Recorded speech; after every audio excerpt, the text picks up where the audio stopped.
Assalamualaikum warahmatullahi wabarakatuh. Bismillahirrahmanirrahim. Jumpa lagi dengan Bapak dalam mata pelajaran Kewarganegaraan kelas 8. Bagaimana keadaan anak-anak? Semoga kalian tetap sehat dan semangat belajar di rumah. Pada kesempatan kali ini, kita akan sama-sama belajar materi pada bab 3, poin B, yaitu proses penyusunan peraturan perundang-undangan part 1. Nah, pada video kali ini khusus membahas pengertian atau definisi dari peraturan perundang-undangan yang ada di Indonesia. Sebelum lanjut ke materi, di sini Bapak ada tujuan pembelajaran pada video kali ini.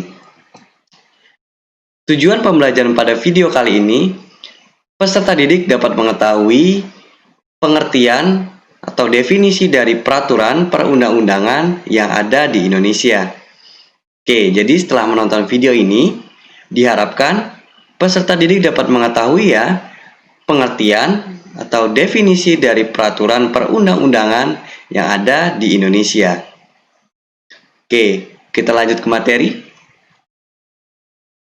Menurut Undang-Undang Nomor 12 Tahun 2011, Pasal 7 tentang hierarki tata urutan peraturan perundang-undangan secara berurutan adalah sebagai berikut. Yang pertama, Undang-Undang Dasar 1945. Yang kedua, TAP MPR. Yang ketiga, Undang-Undang dan Perpu. Yang keempat, ada PP atau Peraturan Pemerintah. Yang kelima ada Perpres. Yang keenam ada Perda Provinsi. Yang ketujuh ada Perda Kabupaten atau Kota. Nah, pada video kali ini akan membahas definisi dari peraturan perundang-undangan tersebut. Yang pertama, Undang-Undang Dasar 1945. Undang-Undang Dasar merupakan hukum dasar pada peraturan perundang-undangan. Sebagai hukum dasar, undang-undang mengikat terhadap warga negara dan berisikan norma dan ketentuan yang harus ditaati. Sebagai hukum dasar, Undang-Undang Dasar merupakan sumber hukum dari peraturan perundang-undangan dan hukum tertinggi dalam tata urutan peraturan perundang-undangan yang ada di Indonesia. Nah, secara histori, Undang-Undang Dasar disusun pada masa sidang BPUPKI yang kedua, dan disahkan pada sidang PPKI pada tanggal 18 Agustus 1945. Itu dia tadi definisi dari Undang-Undang Dasar 1945. Selanjutnya, yang kedua, TAP MPR. Apa itu TAP MPR? TAP MPR adalah putusan majelis yang memiliki kekuatan hukum yang mengikat baik itu ke dalam dan juga keluar majelis. Nah, apa itu maksudnya ke dalam dan keluar majelis? Mengikat ke dalam majelis memiliki arti mengikat ke seluruh anggota dalam majelis tersebut. Sedangkan mengikat keluar artinya mengikat ke seluruh warga negara, lembaga masyarakat, dan juga lembaga negara terikat oleh ketetapan MPR. Dan itu dia definisi dari TAP MPR. Selanjutnya, yang ketiga, undang-undang dan juga Perpu. Undang-undang adalah peraturan perundang-undangan yang dibentuk atau disusun oleh DPR dan melalui persetujuan Presiden. Sedangkan Perpu adalah peraturan perundang-undangan yang dibuat oleh Presiden dengan memperhatikan ikhwal yang penting dan juga memaksa. Undang-undang dan Perpu memiliki kedudukan yang sama atau sederajat.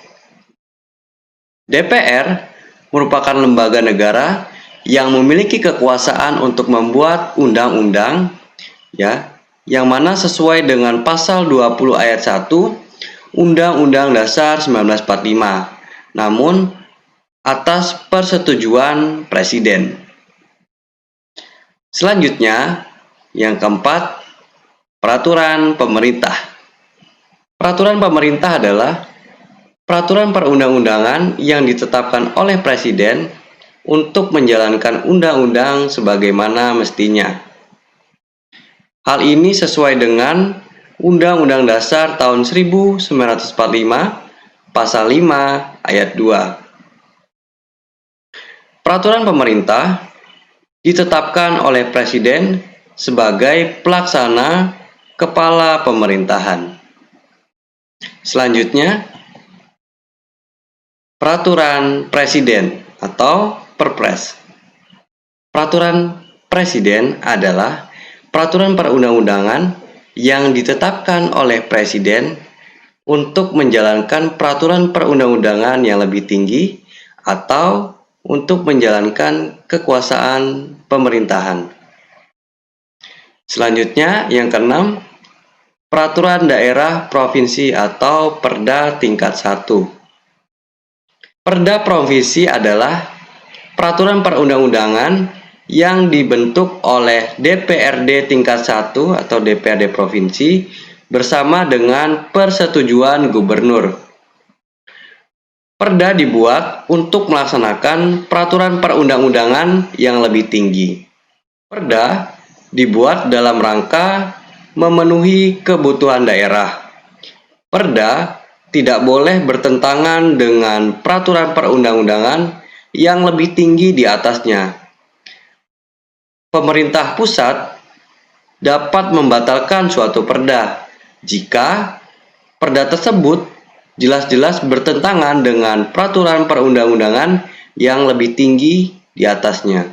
Selanjutnya yang terakhir, peraturan daerah kabupaten atau Perda tingkat 2. Perda kabupaten adalah peraturan perundang-undangan yang dibuat oleh DPRD tingkat 2 atau DPRD kabupaten bersama dengan persetujuan bupati atau wali kota. Perda dibuat sesuai dengan kebutuhan masing-masing daerah. Maka dari itu, perda dapat berbeda-beda antara daerah satu dengan daerah lainnya. Itu dia tadi definisi atau pengertian dari peraturan perundang-undangan yang ada di Indonesia, mulai dari Undang-Undang Dasar 1945, TAP MPR, Undang-Undang dan Perpu, PP, Perpres, Perda Provinsi, dan Perda Kabupaten. Mungkin itu saja materi yang bisa Bapak sampaikan pada kesempatan kali ini. Jika ada salah kata Bapak, mohon maaf. Bapak akhiri. Wabillahi taufiq wal hidayah. Wassalamualaikum warahmatullahi wabarakatuh. Kita jumpa lagi di video selanjutnya.